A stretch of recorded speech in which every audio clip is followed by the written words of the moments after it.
Ассаламуалейкум, құрметті достар, қалайсыздар? Бүгінгі біздің сабағымыз NCALayer программасын қалай орнату керек екенін сіздерге айтатын боламыз. Ол үшін сіздер Google Chrome'на браузерге кіресіздер.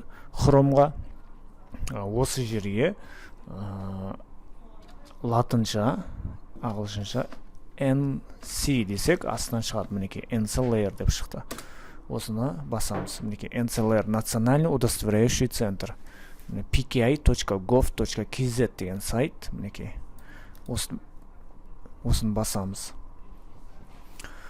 Бұл программаны, мына сайтты, pki.gov сайтын бұрын басқа сайт болатын. Қазір жаңадан обновлять еткен, қазір қайтадан енді осы жерден скачать етіп, осы жерден программаны орнататын боламыз. Ол үшін бізде қараңыздар, NCALayer Windows 32, NCALayer Windows 64 дейді. Сіздерде қандай Windows 32 биттік па, или 64 биттік па, соны разрядын көру керек. Ол үшін біз компьютерге кіреміз, мой компьютер, ноутбук болсын, компьютер болсын, мой компьютерге кіреміз. Осы жерден свойства деген басасыздар. Мінекей, мой компьютерге барып, оң жағын басасыздар мышканың, сол кезде свойства деген шығады, соны басасыздар. Соны астына қарай түссеңіздер, астына жазылып тұрады мына. Тип система 64, разрядный операционный система дейді. 64. Біздікі 64 екен. Яғни мына жерде 64 деген скачать етіп аламыз. Егер сіздерде 32 болса, онда мына 32 деген скачать етіп аласыздар. Мінекей, біздікі 64. Қазір мұны скачать етіліп отыр. Көрдіңіздер ғой, мінекей, скачать етіліп отыр. Мінекей, бізде қазір мұны орнатылып болды, загрузка жасалып болды. Енді ашамыз. Мынаны басқан кезде өзі запустить деген шығады. Осыны басамыз. Далее, мінекей, қазір распаковка файл дейді. Установка жасалынып жатыр.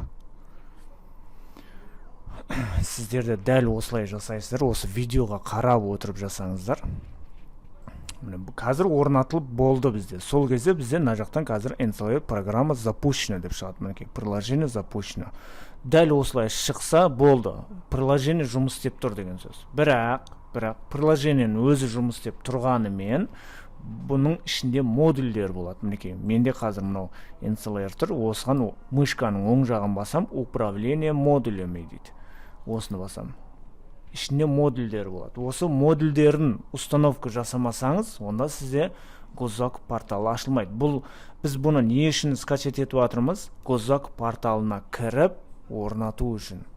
Егер сіздерде де дәл осылай экран шықса, госзак порталына кірген кезде қараңыз, мына.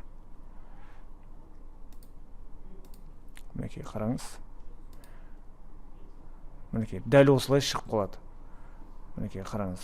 NCALayer программаның модульдерін, біз NCALayer программаны орнаттық, бірақ модульдерін орнатқан жоқпыз. Сол кезде бізден осылай шығады. Мінекей, егер экрандан госзакқа кірген кезде экраннан дәл осылай шығып тұрса, значит сіздерде де мынау NCALayer программа дұрыс жұмыс жасап тұрған жоқ, немесе модулі ескірген.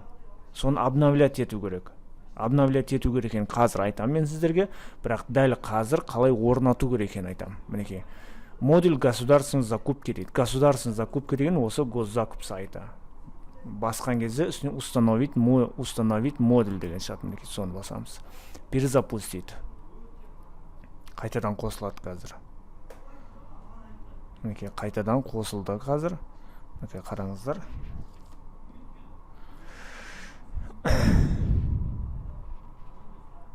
Қазір осы қосылған кезде одан кейін барып бізге мына войти деген шығады уже.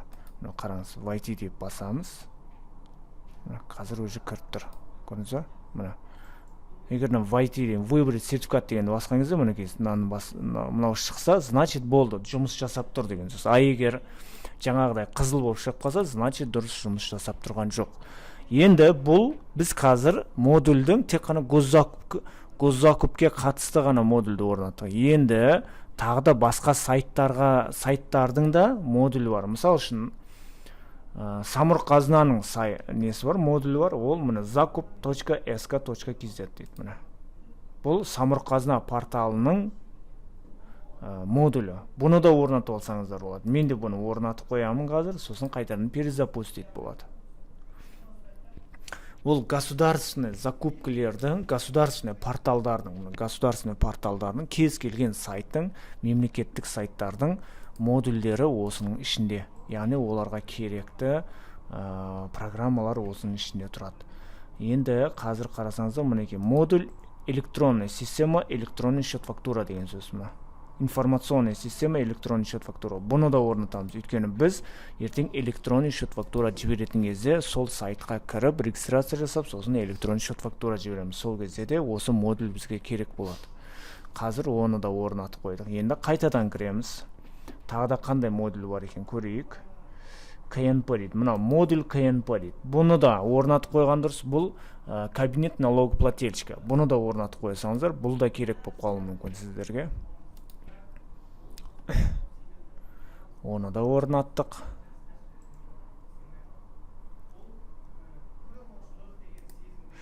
Тағы да көрейік. Тағы қандай модуль бар екен.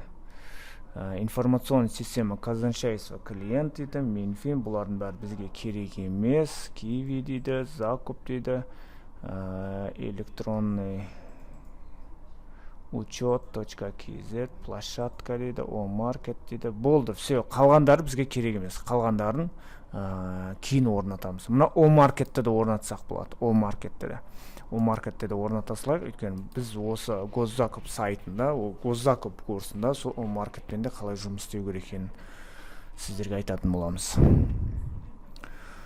Мінекей, біз қазір барлық модульдерді орнаттық. Енді бұл модульдерді орнатып, сіз жұмыс істеп жүресіз. Қазір кіріп, жұмыс жасап жүресіз. Сонымен бір күні, где-то бір 2 айда бір рет, немесе айына бір рет бұл мынау NCALayer программасын обновление жасайды.